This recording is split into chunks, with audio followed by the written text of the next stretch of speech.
अशा प्रतिकूल परिस्थितीत या परिवारातला तमाम इथला माझे मायबाप, वडीलधारी मायबाप, तरुण सहकारी या कुणालासाठी डिस्टर्ब होता, कुणालाची मनामध्ये खंत होती.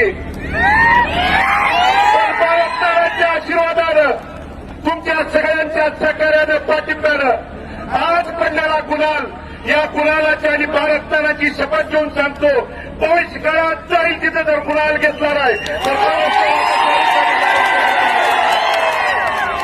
आणि मला या 5 वर्षाच्या काळात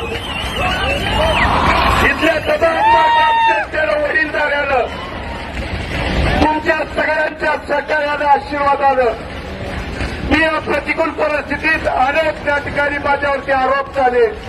कुणी सांगितलं भालके संपलेत, अरे तुझ्या बापाला भालके म्हणून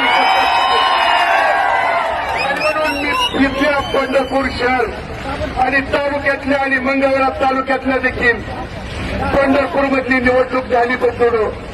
इथं गपसल वाटलं मंगळवेढ्याला आला आणि मंगळवेढ्याला काय म्हणला, पंढरपूरच्या निवडणुकीचा विजय म्हणजे काळ्या दगड्यावरची पांढरी रेघ आहे.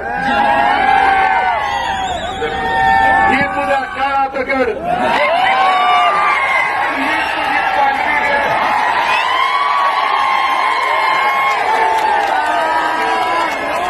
नुसत्या पंढरपूरचा गुलाल नाही, तर मंगळवेढचा देखील गुलाल त्या ठिकाणी घेऊन आलो. आणि इथून पुढच्या काळात जिल्हा परिषद असेल, पंचायत समिती, पण पंचूनो खऱ्या अर्थानं अंतकरणपूरक, ऋणपूरक, कुणाचं ऋण व्यक्त करायचं असेल तर भगीरथ या 5 वर्षात लढला. त्या लढायला बळ इथल्या खऱ्या अर्थानं उपस्थित माझ्या मायबाप तरुण सहकार्यांनी, माता भगिनींनी आणि सहकार्यांनी दिलं.